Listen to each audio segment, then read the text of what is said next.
Economic Forum. At the Asia-Pacific Economic Cooperation Summit, President Xi Jinping is predictably starting to more like Adam Smith and Karl Marx, just as Donald Trump's speeches during his November whirlwind trip through Asia are coming to resemble 19th-century American rationales for protectionism.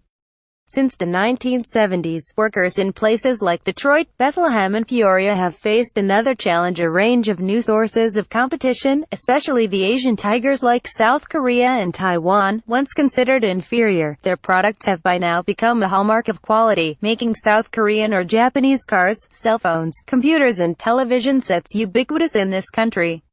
Now, China, which took the top spot in world trade from the U.S. in 2013, is poised to do what Japan, South Korea and Taiwan already did here, cars included. And India waits in the wings. These historical trends suggest that President Trump's protectionism is already doomed. The point isn't that international trade always benefits American workers. It doesn't. Trade, national or global, redistributes wealth, especially because the largest and most successful companies have long ceased to think in terms of national markets. They set up shop wherever it's most profitable, using complex global supply chains. When it comes to Apple's iPhone, for instance, more than 200 suppliers worldwide provide parts for final assembly in China.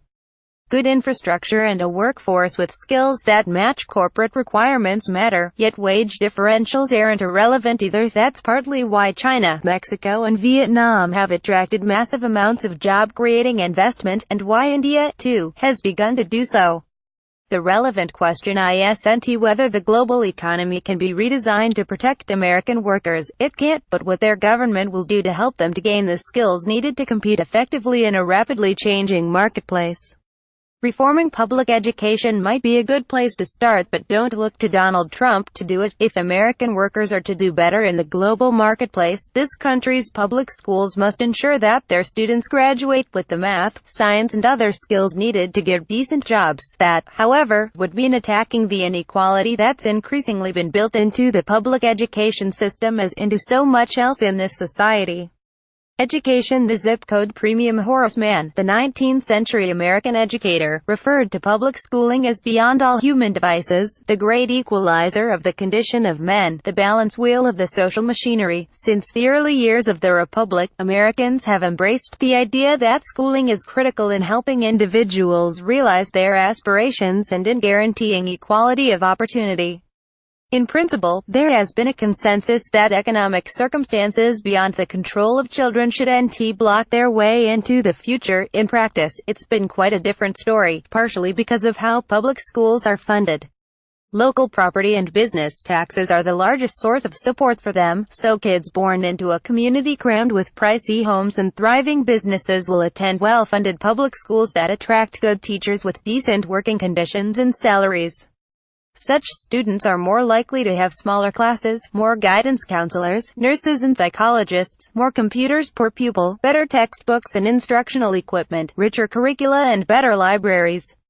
In addition to local taxes, which provide 45% of public school funds, state revenues provide another 46% and federal assistance an additional 9%. Some state governments also offer extra money to poorer school districts, but not enough to begin to close the gap with more affluent ones. In any case, those funds have been falling since 2008. Additional federal support doesn't come close to leveling the playing field. The United States is one of the economy, even as they create new jobs with skill premiums. Those with high-end jobs, banking, the law, scientific research and medicine, among others will, of course, continue to earn significant incomes, but workers without a college education in the service sector, which already accounts for nearly 80% of the country's gross domestic product, will find it ever tougher to get higher-paying jobs with decent benefits. This in turn means they will have an even harder time saving for retirement, paying for their children's educations, liquidating accumulated debts or covering the cost of medical care. So what to do? A progressive tax code that actually favored those in Trump's base, and others like them, would be one way to start to rectify the situation, but that's a pipe dream in this era. The two versions of the Trump-backed tax reform bill now in Congress tell us everything we need to know about who will gain and who will lose in his populist America. They couldn't be more wildly regressive. Take corporate taxes. To skirt the present 35% tax on corporate income, American companies have stashed $2.6 trillion in overseas tax havens like Ireland, Luxembourg, Bermuda and the Netherlands, among other places. If the tax bill passes, corporations will be able to bring that money home and pay only 12% in taxes on it, a bonanza for corporate America. It's been argued that such companies will then invest the repatriated funds here, creating new jobs, but the tax plan offers them absolutely no incentives to do so and imposes no penalties if they don't. Oh, and that proposed corporate tax cut will be permanent. More generally, the truly wealthy have particular reason to celebrate. By 2024, the legislation eliminates the estate tax, which only they now pay, though it provides less than 1% of federal revenues. Scrapping it would shrink those revenues by $269 billion over a decade. That exceeds the annual budgets of the Food and Drug Administration, the Environmental Protection Agency and the Centers for Disease Control and Prevention combined. There's more. 47% of the gains from the proposed tax cuts will benefit the wealthiest 1% of taxpayers, while the prospective bill won't touch the biggest financial burden carried by young middle and working-class Americans. College loans, student debt, which has ballooned by $833 billion since 2007, now totals $1.45 trillion, the average monthly payment $351. Republican tax policies further skew wealth distribution toward the richest 0.1%. Big tax cuts that favor this exclusive group are also likely to reduce government revenue, increasing the odds of further spending cuts to programs that benefit workers. Take job retraining. The United States currently devotes a pitiful 0.05% of its gross domestic product to worker retraining, ranking 21st out of 29 OECD countries for which data is available, and prospective budget cuts suggest that there will be no improvement on this front, where the president has already proposed a 40% cut. 21% cut planned for the Department of Labor will, for instance, slash several job training and employment assistance programs, affecting nearly 3 million people, and here's one for your no good deed goes unpunished. File Trump plans to eliminate the Appalachian Regional Council ARC, which since 1965 has provided job retraining to coal miners while reducing poverty and boosting high school graduation rates significantly. 95% of the counties the ARC covers voted for Trump. It's the same story when it comes to apprenticeships, widely and successfully subsidized in countries like Germany to create a skilled working class.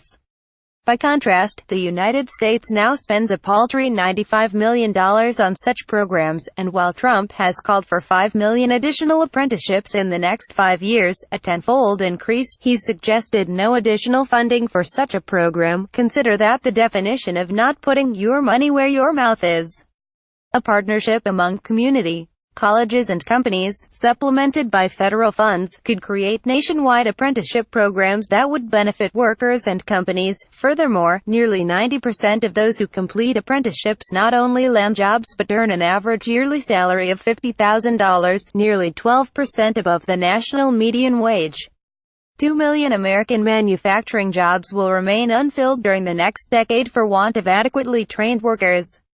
Modernizing the nation's decrepit infrastructure could create a range of new jobs as it did in the New Deal era of the 1930s, but the federal government's supposed role in President Trump's much-vaunted infrastructure plan to revamp the country's disintegrating roads, rail lines, bridges, ports, dams, levees and inland waterways is to get out of the way. It will, that is, be confining its contribution to the trillion-dollar plan to $137 billion, mainly in tax credits, though experts reckon that revamping the country's infrastructure would actually require a $4 trillion investment over a decade. Private investors will undoubtedly cherry-pick the most profitable projects and so will get a windfall from this tax subsidy. American workers, not so much. Sad fake populism. Rising college costs, stagnant wages, adjusted for inflation. Hourly pay has increased a mere 0.2% annually over the past 4 decades, and the weight of student debt will make it ever harder for Americans to upgrade their skills. But when it comes to the working class he claims to care deeply about. Donald Trump's deeds don't go beyond symbolism. For Big Macs and Kentucky Fried Chicken, engaging in bellicose bombast, trash-talking trade agreements, threatening to raise tariffs and blaming undocumented immigrants for everything from crime to unemployment, none of this will actually mitigate the challenges that confront workers, which will only grow in an America in which the top 0.1% have about as much wealth as the bottom 90%.